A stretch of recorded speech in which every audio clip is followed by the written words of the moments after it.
อาจารย์กันทองเราตีบริเวณที่เรียกปลาได้อยู่นี่นะอ๋อเอาบังคับไปเสียทีมไหนเด็กกีฬาน าวางมสนาวางเสียทีมใดเสียทีมใดป้าเสียงเสียนาวางคือหลายเทว่า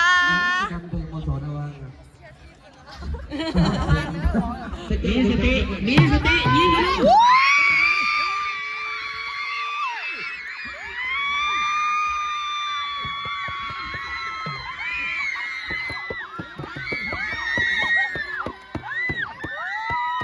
สบายดีเมื่อนี้พวกเรา3 คนสิพาไปเสียบานทุกคนตอนนี้ก็น้องมิงน้องเมียวก็มาส่วนแล้วสิอยู่ใกล้ๆนี่แหละทุกคนอยู่โรงเรียนมสนาวางซึ่งเป็นบ้านของพวกเราเองมื้อนี้เพิ่นได้มีจัดงานกีฬาขึ้นทุกคนส่งท้ายปีเก่าต้อนรับปีใหม่ตอนนี้กำลังสิไปกันเลยจ้าไปพอกันอยู่งาน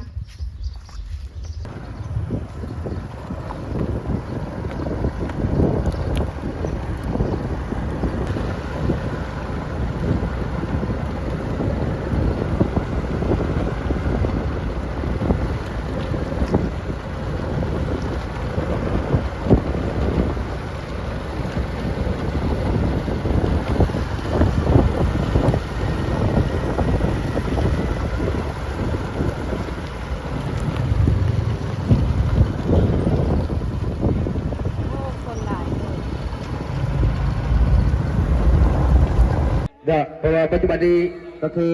เวลานาทีก็คือคนสำคัญพี่น้องเลยเนาะเด็กไงก็ทุกคนแหละที่โรงพยาบาลปันใจเพื่อตัวเด็กนะพี่น้องเด้อเนี่ยมันน้อยแต่จะมันน้อยเวลามันน้อยอาจารย์จะสั่งทีมงานไฟฟ้าเมืองหนองบัวมาติดต่อไฟให้ไฟวิออด3 ดอกนี่ข้างเตะเดี๋ยวปีหน้าเด้อกลางคืนจำไว้ถ้าแพ้เทพปีหน้าสัญญาคือสัญญานี่มันมีจะได้ถนนหลายภาคส่วนโดย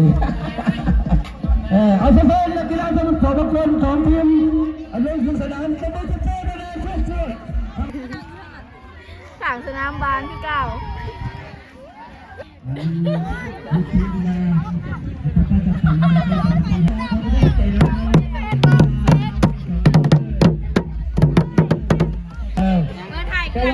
อยากให้ทั้งมสนาวางเปิดทางให้เด้อ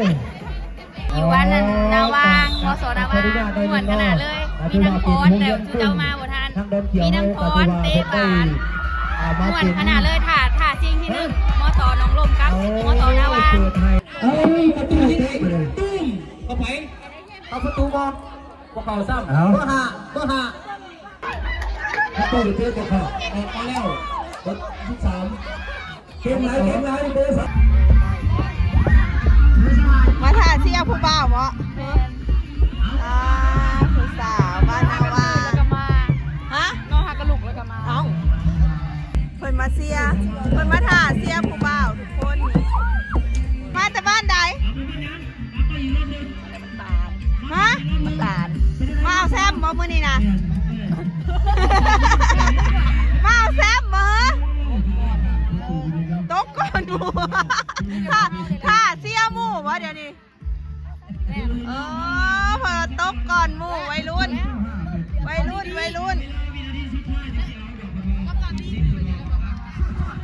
พี่น้องหน้าตลอดไปเด้อจ้าเนาะได้เต้แล้วบ้านนะ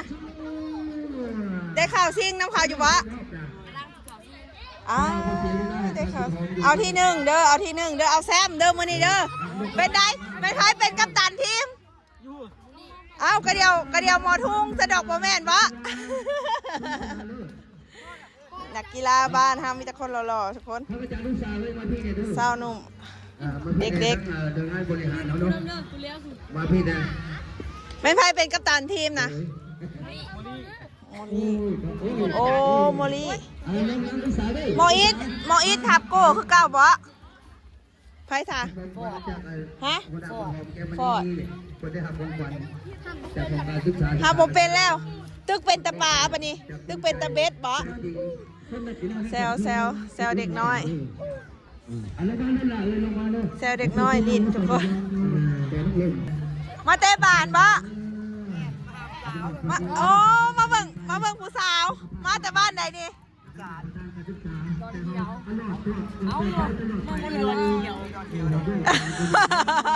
สรุปว่าอยู่ใส่กันเอ้าดอนเขียวเอารวมตัวกันอยู่ดอนเขียวมาเชียร์ทีมใดเอามาเชียร์ทีมใดผู้สาวบ้านใดเอามาเชียร์ทีมใดแหละเอาดอนเขียวโอ้เด็กเอากำลังที่ถามว่าได้เข้ารอบอยู่ว่าพอตอบก่อนแล้วตกรอบแล้วทุกคนเอ้ยรอบต่อไปปีหน้าก็หลับ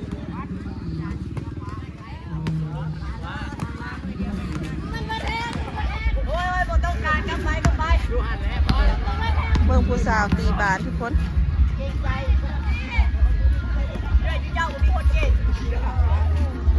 น่ามาเชียร์ผู้บ่าววะเป็นอายก็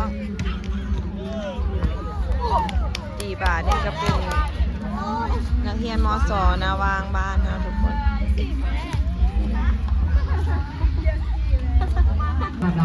มาแก้มือใหม่มาทางนอก อันนี้เป็นสวนดอกไม้ของทางโรงเรียนมส.นาวาง ซึ่ง เนาะ เราได้เอาพี่รถใหญ่ได้มาพบในงาน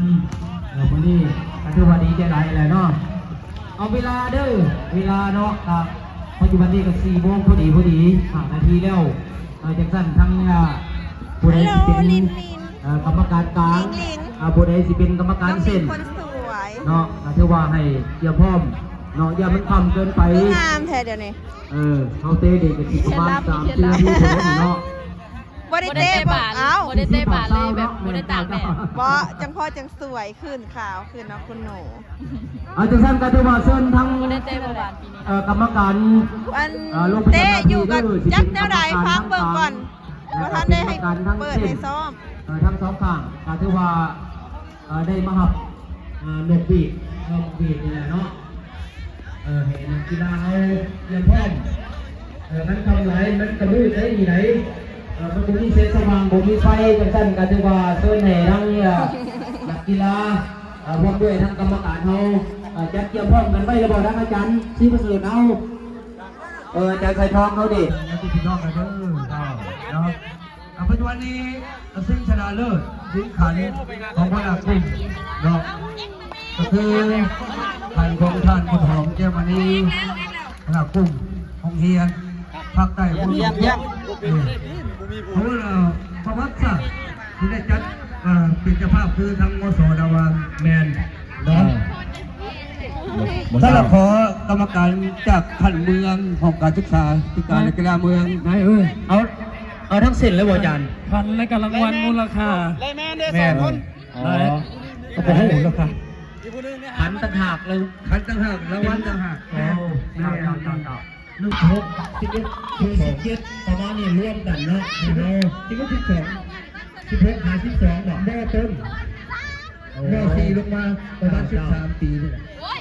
เอาฝากให้ทั้งมือประตูของทางมส.ดาวางเด้อเสื้อสีขาวเสื้อดำคือมส.ดาวางเสื้อแดงเสื้อสีฟ้าคือมต.หนองลมประตูดาวางมีอัดซีดให้เด้อกรรมการในเบอร์ 9มส.ดาวางแบบเตะหนองลมจัดลินลูกเก่าลินแบบเก่าคือเก่าน่ะลินบานเนาะแมนอาจารย์กันทองเราสิบริเวณที่เลี้ยงปลาได้อยู่นี่นะเอาประกาศไปน้องลมมาเอาแซมเด้อมานี่เด้อ บัตรออกขาดแข่งเยอะทั้งเยอะเก้าเบอร์ 9เด้อฝากให้เบอร์ 9มส.ดาวางเด้อเสมอติดจุดโทษโอ้ย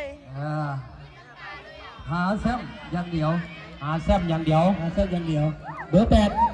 ว่าจังไหนเบอร์ 9จะเข้าไปมส.ดาวางจะเข้าไปเข้าแล้วเข้ามือประตูโมเมนต์เข้าเกินไหนเอาเสียทั้งหลายอย่างที่ว่าบริณักบริณแห้ง เสียทีมใด เด็กกีฬาน าวางมส.นาวาง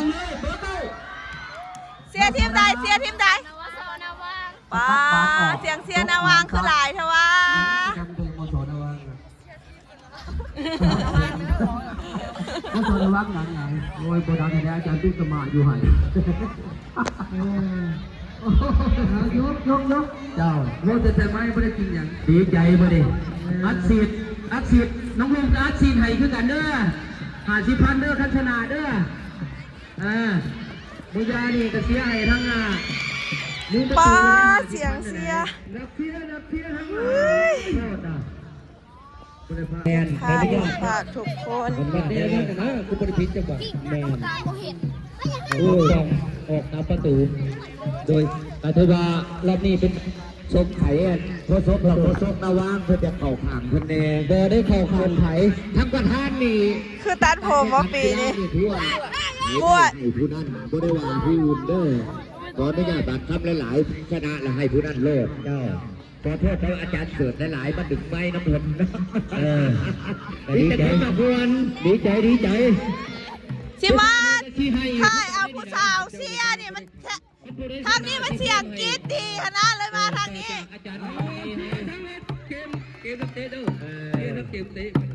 ป้าผูกลูกเข้าไประวังน้องล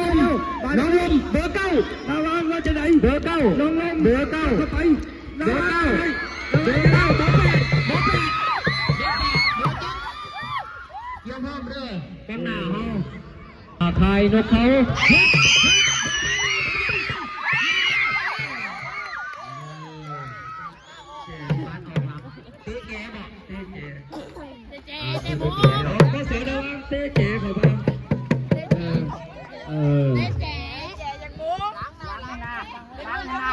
แขกเอ้ยอันนี้นะเอาตามตีให้มีสติยิงกันเลย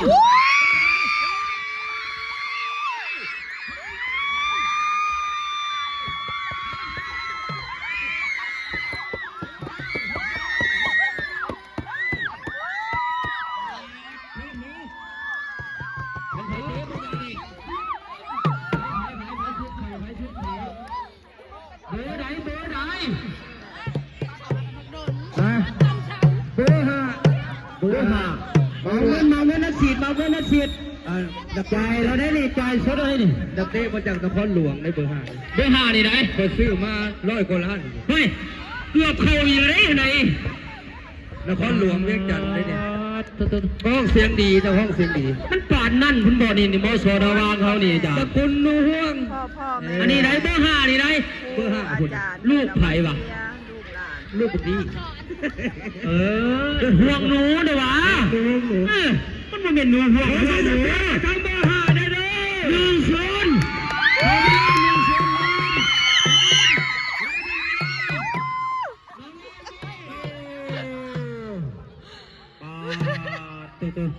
บ่ได้ก็ย่นคนหนักไปนะอาจารย์ไปทางไหนกับบ้านอะไรบ่ได้ความจริงมันเหนือความจริงเอาธรรมดากับเกียร์ใช่ไหมมันแมนตบกองอ่ะเรื่องว่าเมียดีสิสามายังสู้บ่ได้มันสู้เรื่องเงินไหนสู้เรื่องเตะบานได้อาจารย์เลยเพราะว่าคนทุกท่านก็ยังคิดทอดเมียเพิ่งทำไหนเอามาให้ได้สอนแล้วก็คุยพ่อนี่เอาไปเลยบานลงยานี่ออกจากบาโจนของอาจารย์คาดาเว้ยลงมาทุกคนมาเสียบานเด้ออยู่มอสนาว่างมื้อนี้ได้บานกระซับมิดตอนนี้มีบานลูกค้างอีกแล้วบานกระทองแล้วมอสนเพียดีจันกระทองใกล้เข้ามาแล้วใกล้เข้ามาเล่นไว้บางเล่นไว้เบอร์ 4น้องลมเบอร์ 4น้องลมมาจากไหนมอสนาว่างเตะกับมอสนนาว่างได้1 ประตูแล้วจ้าตายังเดือดตาว่าวมันมีอายุเพื่อนคือบุกพาตัวเด็กโดยเมนทั้งอาจารย์น้องลมบนบอกว่าทันนี่เป็นมาให้ทั้งน้องลมให้ทั้งนาว่างซะบ่ท่านเป็นเจ้าภาพเส้นไฟก็ได้เจ้าภาพเลยเบอร์ 9เลยนี่เอาไว้เบอร์ 9บังลาไปอัดฉีดจะได้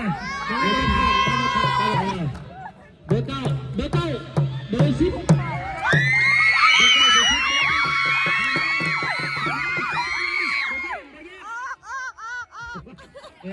ปลาเธอไปเซมงว่าจะให้แยกกันแดดจะให้แยกกันรู้ไหม เกี่ยวอะไรปล่อยอัดฉีดเท่าไหร่เลยนี่พวกเขาเนี่ยมันเป็นรถ3-4 แสนแล้วบอลนี่จื้ออยู่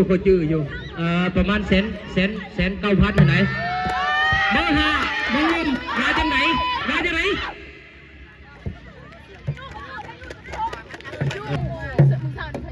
าเอาเป็นบานยนต์กับทั้งทีมน้องลมเนาะแล้วแต่น้องลมเราตัดตัวจะมาได้จุดนี้เดี๋ยวออกไปเด้อมาจากไหนออกมาแล้วถ้า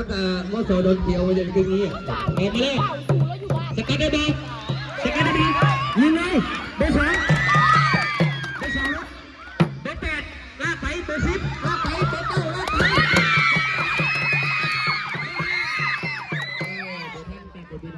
ไปยังบอกเป็นยังบาเดี๋ยวนี้มันบ่มีห้าแมนเอาพังเบิงเอาเบอร์ใดปื้มเข้าไป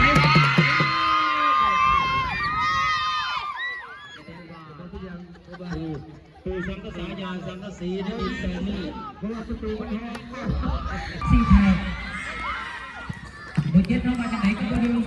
บรรยากาศจะคึกคืนขนาดเลยพูดเสียงเสียนะถือว่าเป็นบ้านออก มสนว่างนี่มีเฮตลอดเลยมสน้องลงปันยูนบอกบันโยนเอาทีมได้ชนะให้200,000จาก2แหล่บรรณาเด้อเข้าใจทั้งกันทั้งนั้นเขาเลยบรรดาเพราะว่าที่จะได้คนที่ให้200,000ถ้าว่าตรงนั้นคนที่จะให้เพิ่มอีกอยู่พวกเราอะไรเงี้ยแต่ว่าทีมงานของเซาแหล่บรรณานี่ก็ได้รับใส่สังคมมาละหลายประเทศหลายคนหลายที่ก็ถือว่าอยู่ดีข้างๆนะคะเสียอยู่นะนะนี่เพิ่นก็ได้มาร่วมเป็นเจ้าภาพในงานหลายๆท่านนอกจากถือว่าได้ช่วยสับสินน้ำทองนั่นแหละหลายแล้วหลายเถื่อหลายที่แล้วแต่ว่าเพิ่นมางานนี้เพิ่นก็ยังซอยอีกต้องลืมไม่ได้บ่แม่นซอยโรงเรียนซอยนักกีฬาเสริมสร้างนักกีฬาเพราะว่าทั้งทีมงานของเซาแหล่บรรณานี่เพิ่นก็ครับเลือดเดียวบ่ได้เลือดเพียงผู้พานิเซียทั้งสองไปใส่บ้องบนฝาจะว่าอยู่ในพระสมาคมเนาะก็สอนว่าเซียทั้ง2ทีมนี่แหละเนาะนักตีไทยทั้ง2ทีมเด้อเดี๋ยว2ทีมก็ได้เนาะเพื่อให้เป็นเจ้าภาพชนะจัดให้100,000อันนี้ราคาหน่อยได้ราคาหน่อยพัฒนาของฟุตบอลคุณเล็กพัฒนามา200,000กันเหรอได้เอาชนะด้วยแค่100,000เนี่ยเจ้าทั้งนี้ก็ตีบานทุกคนตอนนี้เขาก็เสียบานแล้วเรียบร้อยแล้วจ้ากำลังจะเดินทางกันก็สำหรับคลิปนี้ก็สิขอฝากไว้สำนี้ก่อนเด้อคลิปหน้าพ่อกันใหม่อย่าลืมกดไลค์กดแชร์กดติดตามช่องมิวสาวขมวดหน่อยเด้อขอบใจบ๊ายบาย